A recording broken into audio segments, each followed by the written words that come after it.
당신의 한마디의 위력이라고 하는 말씀의 제목입니다. 자, 우리 옆에 계신 분한테 당신은 소중한 사람입니다. 하나님은 당신을 축복하십니다. 라고 한 번 더 인사합니다. 당신은 소중한 사람입니다. 하나님은 당신을 축복하십니다. 아멘. 예. 어떤 장사꾼이 시장을 돌아다니면서 소리를 질렀습니다. 인생의 비결을 팝니다. 인생의 비결을 사십시오 하면서 시장에 돌아다니면서 막 떠들어대고 있었어요. 그래서 많은 사람들이 저 사람이 뭐라고 말하나 하고 쳐다보면서 저 사람이 말하는 인생의 비결이 뭔가, 인생의 성공 비결을 판다 그러는데 그게 뭔가 하고 막 사람이 사람들이 몰려들기 시작했어요. 그래서 이 한 사람이 인생의 비결을 알고 싶으십니까? 인생의 비결을 팝니다 라고 외치면서 했던 그 사람이 많이 몰려온 사람들 앞에 그 장사꾼이 종이 한 장씩을 나누어 줬습니다. 그리고 그 종이에 쓰여져 있는 글이 한 문장이 있었습니다. 그 문장이 뭐냐면은 인생의 비결을 알기 원하십니까? 그렇다면 당신의 혀를 함부로 사용하지 마십시오 라고 하는 종이가 한 장 쓰여 있었다고 합니다. 여러분의 인생에서 성공하기를 원하십니까? 아멘? 그렇다면 여러분 이 말을 함부로 놀리지 마십시오. 아멘? 네. 함부로 사용하지 말라라고 하는 겁니다. 죽고 사는 것이 혀의 힘에 달렸나니 혀를 쓰기 좋아하는 자는 혀의 열매를 먹으니라. 아멘. 잠언 18장 21절에 있는 말씀입니다. 요 세치도 안 되는 이 작은 혀가 주는 그 말의 위력은 엄청나다라고 하는 거예요. 세치라고 하는 건요, 요 한마디를 한치라고 보통 말합니다. 요만큼밖에 안 된다라고 하는 거죠. 요 세치여도 안 되는 거죠, 이 혀가. 그것밖에 안 되는 이 혀가 얼마나 많은 영향력을 주는지 모릅니다. 유람선이 태평양 가운데 지나가다 풍랑을 만나서 파손이 됐어요. 그러면서 많은 구조 헬기와 많은 이 구조 작업이 벌어졌는데 구조 헬기가 와서 사다리를 내렸어요. 그 사다리를 내렸는데 그 사다리에 한 명의 여자와 10명의 남자가 매달렸어요. 그래서 기장이 외쳤습니다. 말했습니다. 이 헬기는 딱 10명밖에 구할 수 없습니다. 제발 한 사람만 누가 좀 그 사다리를 좀 놓으십시오. 라고 아주 간곡하게 막 부탁을 하고 소리를 지르면서 얘기를 했어요. 헬기가 막 바닥으로 떠면서 제발 한 명만 놓으면 우리가 다 살 수 있습니다. 누가 한 사람만 희생해 주십시오. 라고 간곡하게 말을 했습니다. 그래서 이때 한 명인 여자가 이렇게 말을 했습니다. 한 명의 여자가 이렇게 말했습니다.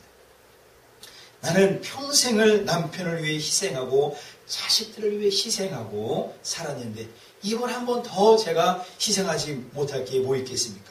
제가 놓겠습니다.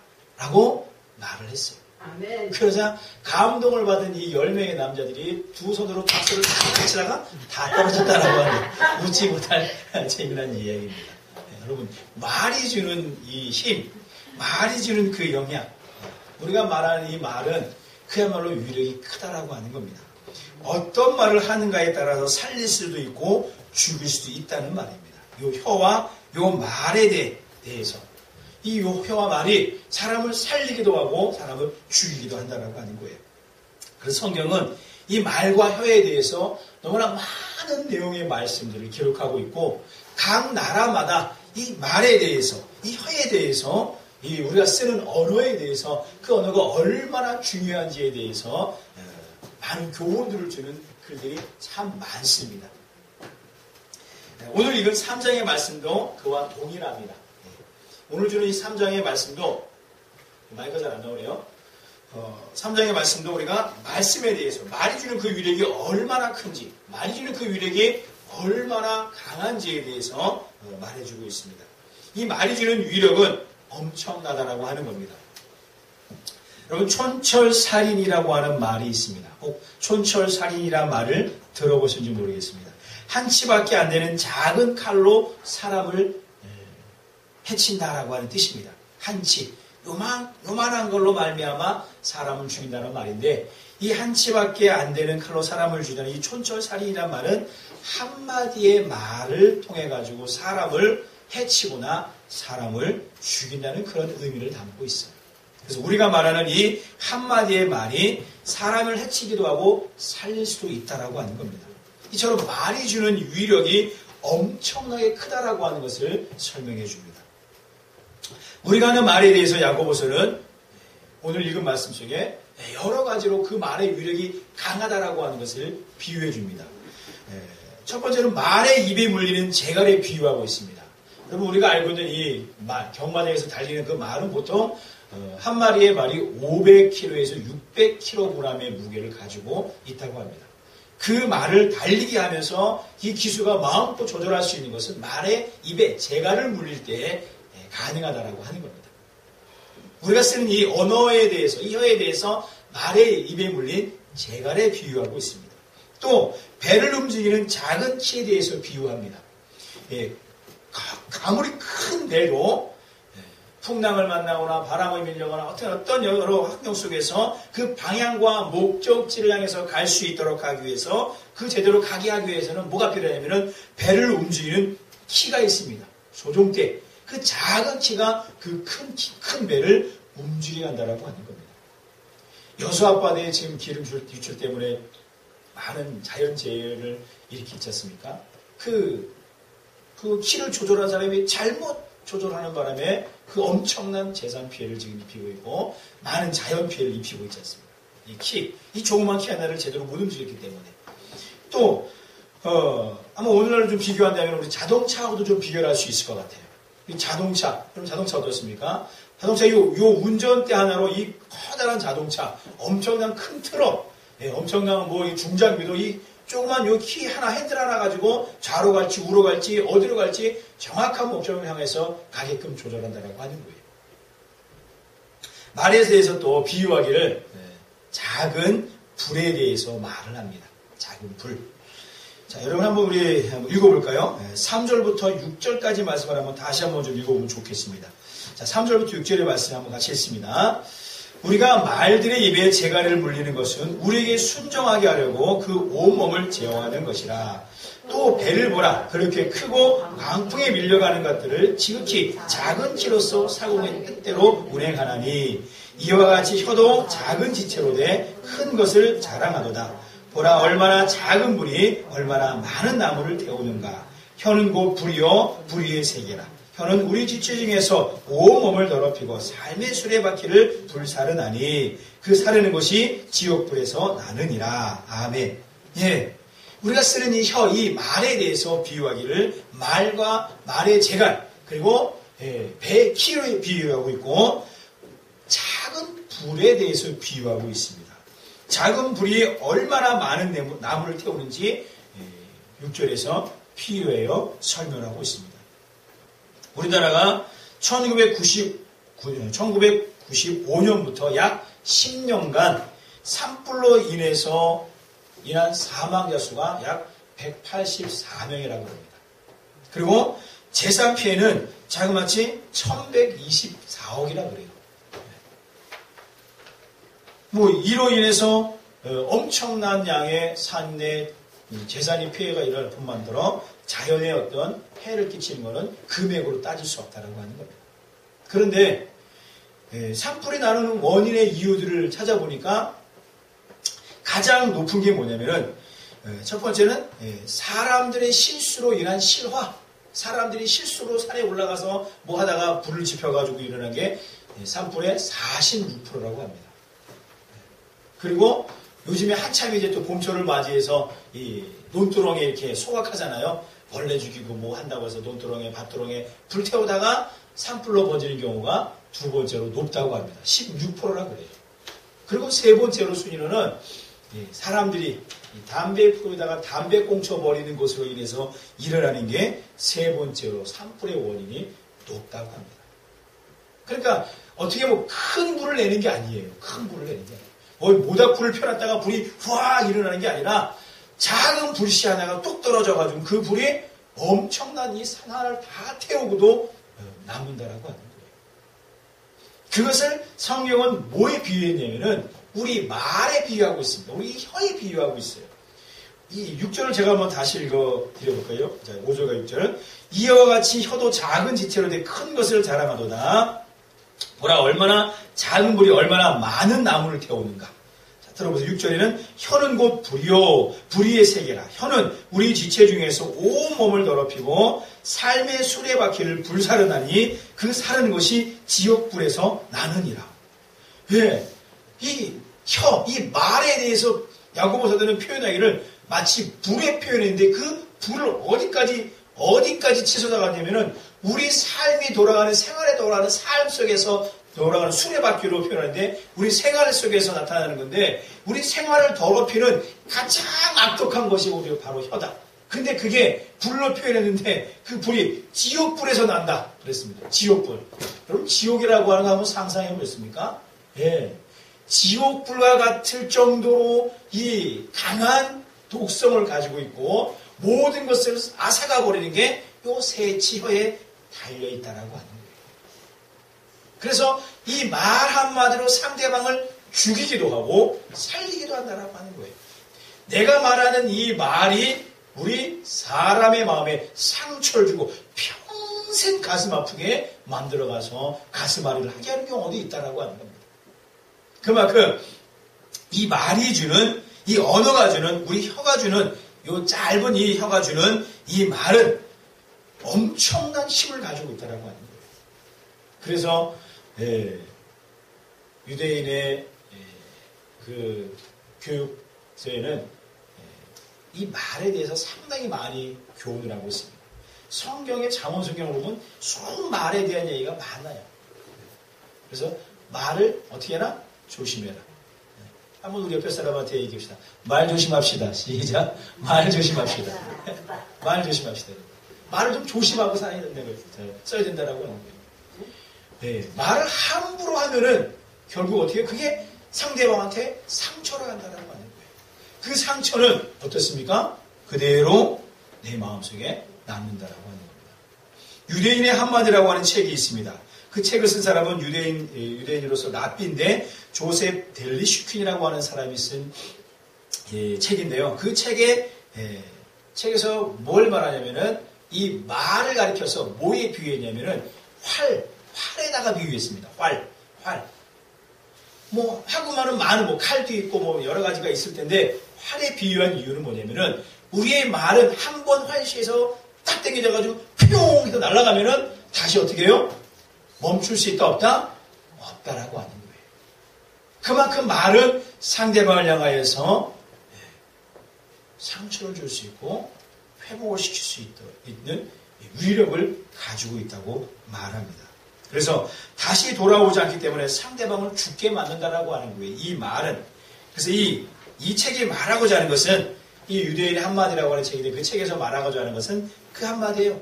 말을 조심해서 사용해라. 말을 조심해서 사용해라. 말 조심해라. 라고 하는 겁니다. 한번 따라해 봅시다. 말 조심합시다. 말 조심합시다. 네. 함부로 말을, 우리나라 말 있잖아요. 뭐, 여러분 막 기분 나쁠 때. 뭐, 열린 입이라고 해서 함부로 말하지 말아라. 뭐, 그런 말 있잖아요. 입이 열릴 때 해서 마음대로 말하면은 듣는 사람은 어떻게 돼요? 상처를 받게 되고, 아픔을 당하고, 고통을 당한다라고 하는 거예요. 한 사람이 전하는 그 말 한마디가 사람을 죽이기도 하고, 사람을 살리기도 하는 위력을 가지고 있습니다. 그래서 촌철살인이라고 하는 말이 작은 그 한마디가 사람을 죽인다라고 하는 건데 촌철살인이 아니라 촌철활인의 말을 하기를 축복합니다. 촌철활인은 살자는 죽일살자지만 활자는 살릴 활자를 쓴다 그래서 촌철활인은 작은 말 한마디로 사람을 살린다라고 하는 거예요. 여러분이 촌철활인 살리는 말을 하기를 축복합니다.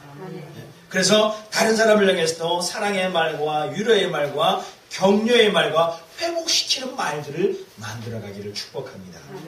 말에는 우리 눈으로 볼 수 없는 힘이 있습니다. 그 힘을 어떻게 사용하는가에 따라서 내 모습이 달라지게 되고 저 상대방이 다르게 행동할 수 있다고 하는 거예요. 상처를 주는 말은 반드시 다시 돌아오게 되어 있습니다. 내가 내뱉는 이 험담의 말은 비판의 말은 반드시 나에게 다시 돌아온다라고 하는 거예요. 마태복음 7장 2절에 보면 너희가 비판하는 그 비판으로 너희가 비판을 받을 것이요 너희가 헤아리는 그 헤아림으로 너희가 헤아림을 받을 것이니라. 아멘. 너희가 비판을 하면 그 비판이 반드시 또 나한테 비판으로 나한테 다가오고 너희가 누군가를 판단하고 헤아리면 그 헤아림이 너에게는 그냥 피해갈 소냐? 결코 그렇지 않다라고 하는 겁니다. 아주 오랜 옛날에 지혜롭지 못한 신이 있었다고 합니다. 그 신이 화살에다가 마법을 걸었습니다. 그 마법은 화살이 끝없이 세상을 맴돌면서 쏘아서 사람을 죽이게 하는 마법입니다. 그래서 신은 수많은 화살에 똑같은 마법을 걸었어요. 그리고 그 화살을 사람들에게 나누어 주었습니다.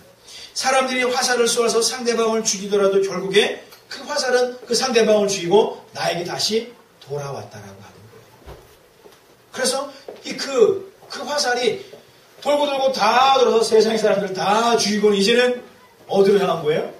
그 화살의 마법을 건 신을 향하여서 그 마법의 화살이 그 신을 죽이려고 계속 쫓아가면서 이 신은 그것을 피해 다니기 위해서 평생을 피해 다니는 그러한 어리석은 삶을 살았다고 합니다.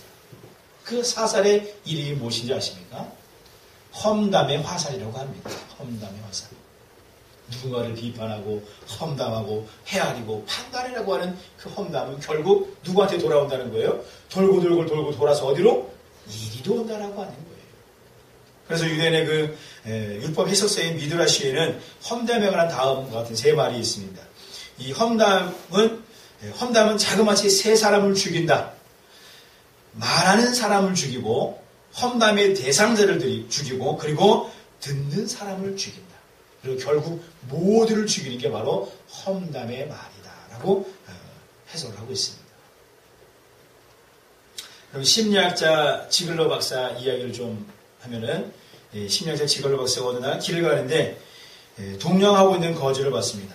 거지는 바닥에다가 이렇게 연필을 늘어놓으면서 1,000원, 우리나라 돈으로 1,000원, 1달러에 판매합니다. 라고 해놓고 동전통을 하나 갖다 놨어요. 그리고 볼펜을 갖다 놨어요. 근데 지나가는 사람마다 1달러를 주고 동전을 던지고 가고는 볼펜을 아무도 집어가는 사람이 없었어요. 마침 이 지글러 이 심리학자 박사도 마찬가지로 그 길을 지나갔어요. 그리고 동전 하나 던져주고 갔어요. 그러다가 가는 길에 문득 생각하기를 이걸 내가 주고 갈 것만 주고만 갈 게 아니겠다라는 생각으로 다시 돌아가서는 그렇게 연필 펜 한 자루를 가져가면서 그 거지한테 이렇게 말했다고 합니다. 내가 이제 연필을 받았으니 당신도 나와 같은 사업가요. 라고 그 한 마디 던져주고 볼펜을 가지고 갔다고 합니다.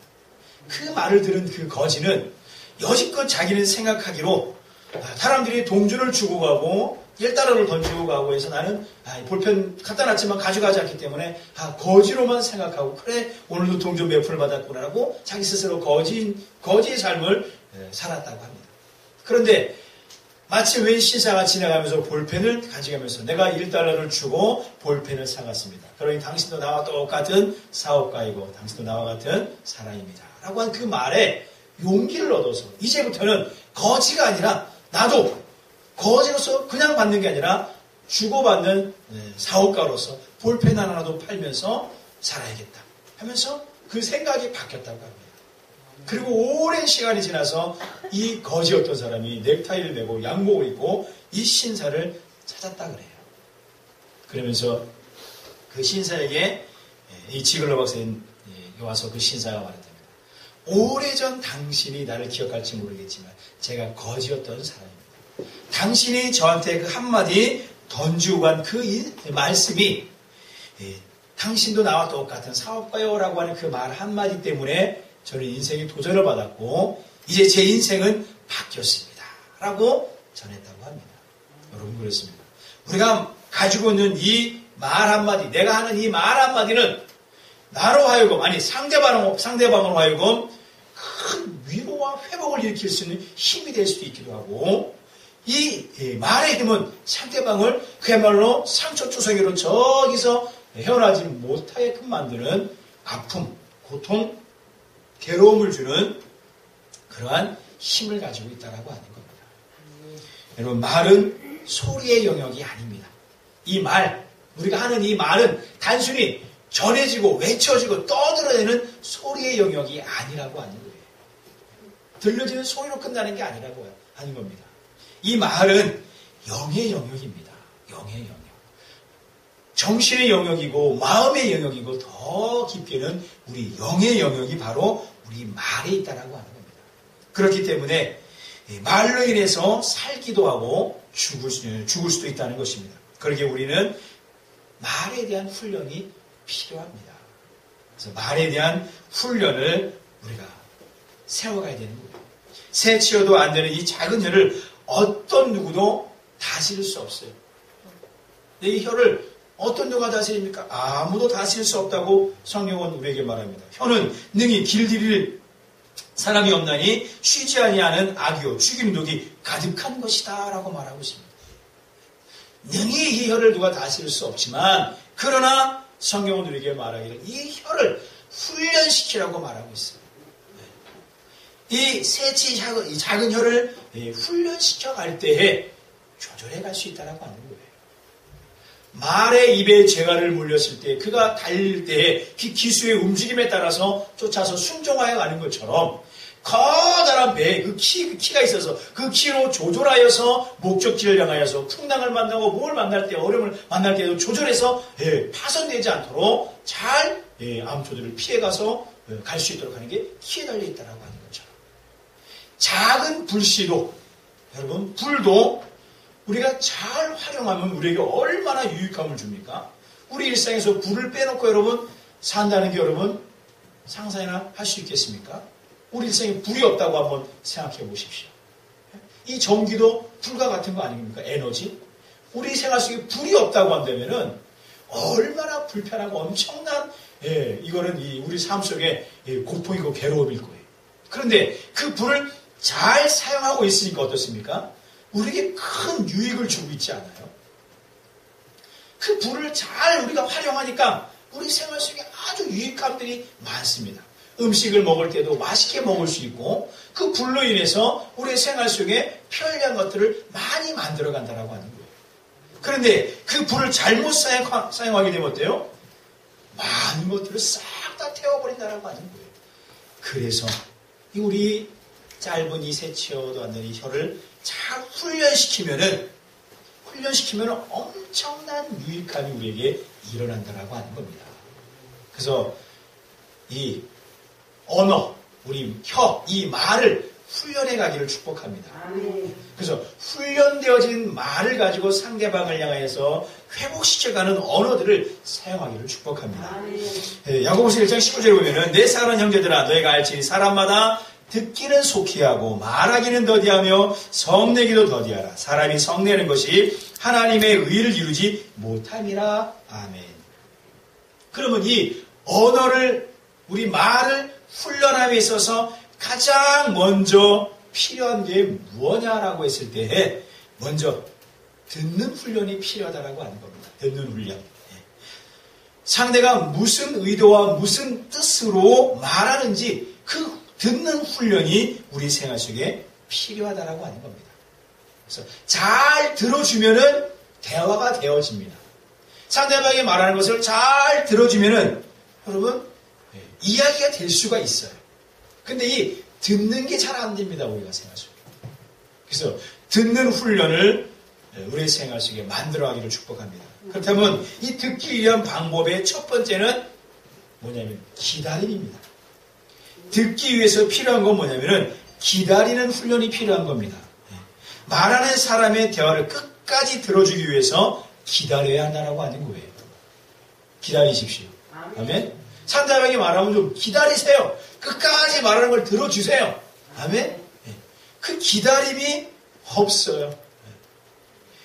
듣는 훈련이 우리에게 필요한데 누군가의 말을 끝까지 들어준다라고 하는 것은 그냥 멍 때리고 들어주는 게 아니라 귀로만 듣는 것이 아니라 내 눈과 내 손과 내 몸과 내 모든 것이 그 말하는 사람을 향하여 집중한다라고 하는 겁니다.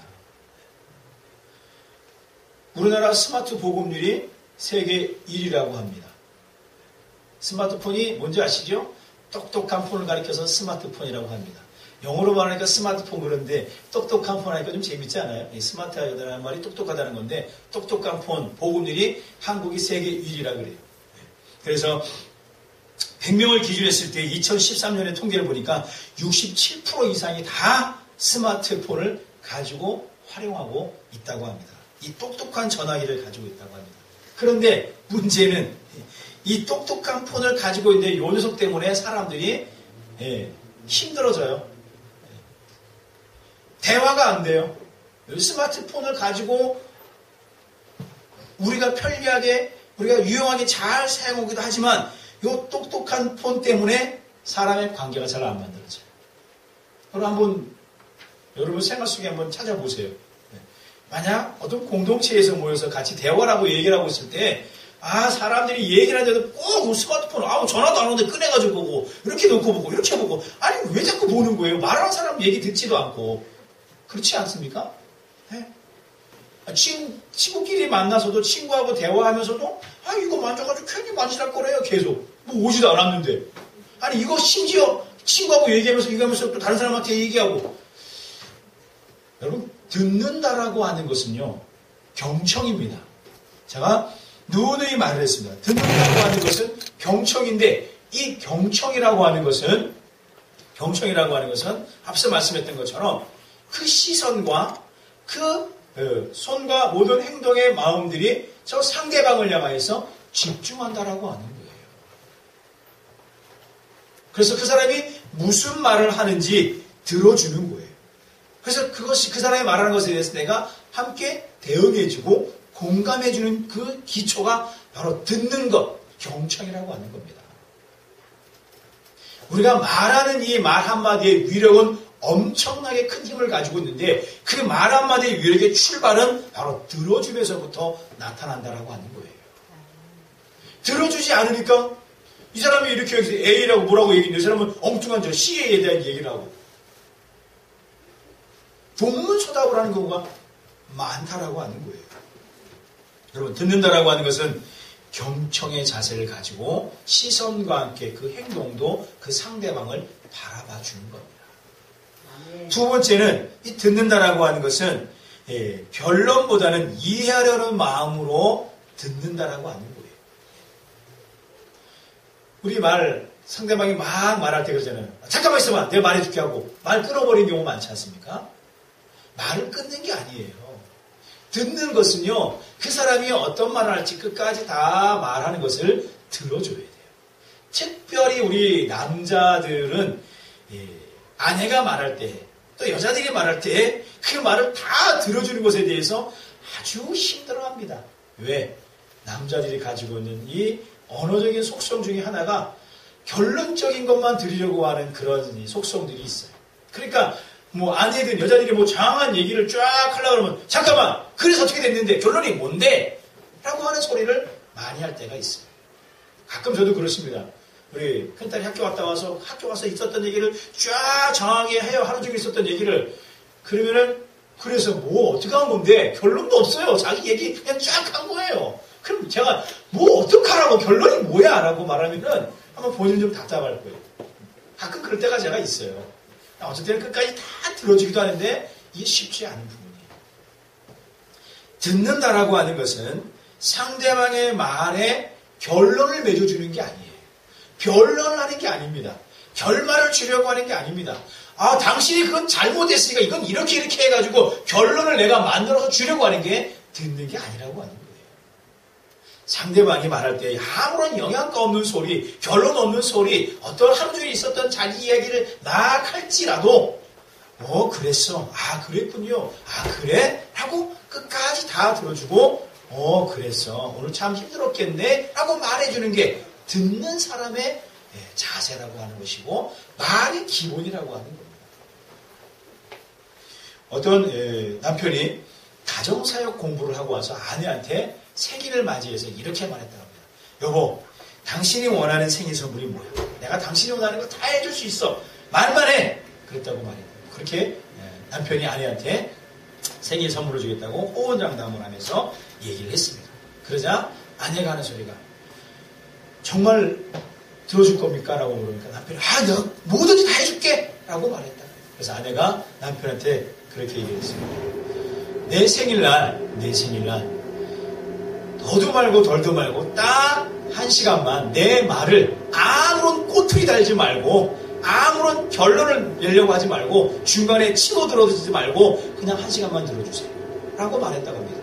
그러자 남편이 뭐 돈도 안 드는 건데 뭐 그거 못 들어주겠어? 하고 호언장담을 하고 알았어 하고 생일날 아내가 이제 얘기를 하기 시작한 거예요. 그동안에 있었던 그냥 뭐 자기 살아오면서 얼마나 남편으로부터 이게 억압된 게 많았겠습니까? 그 얘기를 그냥 구구절절 하는 남편이 한 20분 듣는데 여기서 막 아휴 체다니까 막 우라가 막 시끄러고 화가 나고 와 이걸 막 참 몸을 비치고 막 하기를 20분이니까 막 그러는 거예요. 그래서 제가 그래서 잠깐만 여보 잠깐만 그랬는데 여보 내 생일 선물이잖아요. 들어주기로 했잖아요. 응 알았어 하고 그까지 참고 40분을 기다리고 1시간을 기다리고 내가 1시간이 지나도 끝이 안 나길래 그래 생일 선물이니까 들어주자고 응 하면서 1시간이 지나고 2시간이 지나고 아내의 말을 자꾸마치 3시간 이상을 들어주면서 내 아내가 지금 이렇게 마음속에 담고 있는 게 많았었구나 하면서 아내를 이해하기 시작했고 상대방의 마음을 공감해 주기 시작했다는 하는 겁니다. 여러분 듣는 것이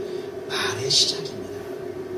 듣는 것은 가장 큰 말의 위력을 가지고 있는 기초라고 하는 거예요. 우리가 사랑해 라고 말하는 것도 중요하지만 그 사랑하는 사람의 말을 들어주는 것도 여러분 엄청난 힘이라고 하는 것입니다. 그 말에는 위력이 있고 그 말에는 회복이 있고 그 말에는 능력이 있다고 하는 거예요. 그것의 출발은 바로 들어준다라고 하는 겁니다. 우리는 믿음의 생활을 산다고 말을 합니다. 우리는 신앙생활을 산다고 말을 합니다. 우리는 그리스도인이라고 말을 하고 있고 나 교회 다닙니다 라고 우리가 말을 합니다. 그렇다면 이 야고보 사도가 지금 말하는 것처럼 너희가 믿음이 있느냐? 그러면 너희의 행동이 바뀌어져야 된다. 너희가 믿음이 있느냐? 그러면 행함이 없는 믿음은 썩은 믿음이요 죽은 믿음이라고 말한 이 야고보 사도의 말처럼 우리가 믿음의 사람이고 우리가 그리스도인이고 우리가 예수님을 알아가는 성도라고 한다면 이제부터는 우리의 행동이 바뀌어져야 되는 겁니다. 그 행동의 바뀌어짐의 출발이 어디부터냐? 여기부터입니다. 여기부터. 이 혀, 이 말부터, 이 언어부터 바뀌어져 가면 여러분 우리 주변의 사람들은 달라질 수가 있어요. 그래서 저는 여러분들이 우리 성도 여러분들이 가정에서 가족들이 함께 같이 얘기도 들어주고 같이 기도하고 서로를 위해서 함께 기도하고 서로의 말을 들어주는 그런 생활을 여러분 생활 속에 실천해가면 좋겠습니다. 하루에 5분이든 10분이든 상대방이 말하는 것을 끝까지 들어주는 그 훈련을 하면 좋겠어요. 그래서 귀담아 듣는 거예요. TV 보면서 건성으로 그랬어? 그게 아니라 스마트폰 만지면서 그랬어? 그게 아니라 이것도 멈추고 하던 일도 멈추고 말하는 그 사람을 바라보고 그랬습니까? 그랬어? 힘들었겠네? 좋았겠네? 어려움이 있네? 그래 하고 이렇게 표현만 해줘도 상대방의 마음은 여러분 치료가 돼요. 회복이 돼요. 그래서 뭔데? 빨리 말해 바빠 죽겠는데 뭐 쓸데없는 소리 이렇게 하고 있어? 하고 내려버리면은 말하는 상대방은 이미 뭐가 돼요? 가슴에 상처를 받는 거예요. 그리고 더 이상 하고 싶어요? 안 하고 싶어요? 말하고 싶은 마음이 안 들어요. 말해본들 똑같은 저 사람 말 그러면은 그걸 어디로 가요? 딴 데로 푸는 거예요. 여러분 당신의 한마디 여러분의 그 한마디의 그 출발은 들음에서부터 시작되기를 원합니다. 그래서 믿음의 사람인 우리 입술 속에서 해말로 꾸준한 성실한 정말 좋은 언어의 말들을 만들어가기를 축복합니다. 이 한 입에서 찬송과 저주가 나온다라고 야고보 사도가 말하지 않아요. 11절에 보니까 샘이 한 구멍으로 어찌 단물과 쓴물을 내겠느냐? 내 형제들아 어찌 무화과 나무가 감람 열매를 포도나무가 무화 열매를 맺겠느냐? 콩 심은데 콩 나는 것이고 심은데 팥 나야지, 그치요? 근데 꼭 우리는 이 한 입에서 단말도 아주 달콤한 말도 나오고 아주 거친 쓴 말도 나오고 이 속에서 하나님을 찬양합니다 하면서 여호와 하나님 찬양하면서 막 하다가 또 내려와서는 막 사람을 핍박하고 사람을 상하게 말하는 거예요. 여러분 이거 하나님이 원치 않는 모습이에요. 믿음의 사람을 향한 하나님이 원치 않는 행동입니다. 우리의 이 입에서 주야장창 좋은 영향력을 줄 수 있는 그 언어가, 그 말이 우리에게서 나타나기를 축복합니다. 아멘. 그래서 나를 통해서 영향력을 행사할 수 있는, 다른 사람을 회복시키고 일으켜 세울 수 있는 촌철살인이 아니라 촌철활인, 사람을 살리는 그러한 언어를 만들어가기를 진심으로 축복합니다. 기도하겠습니다.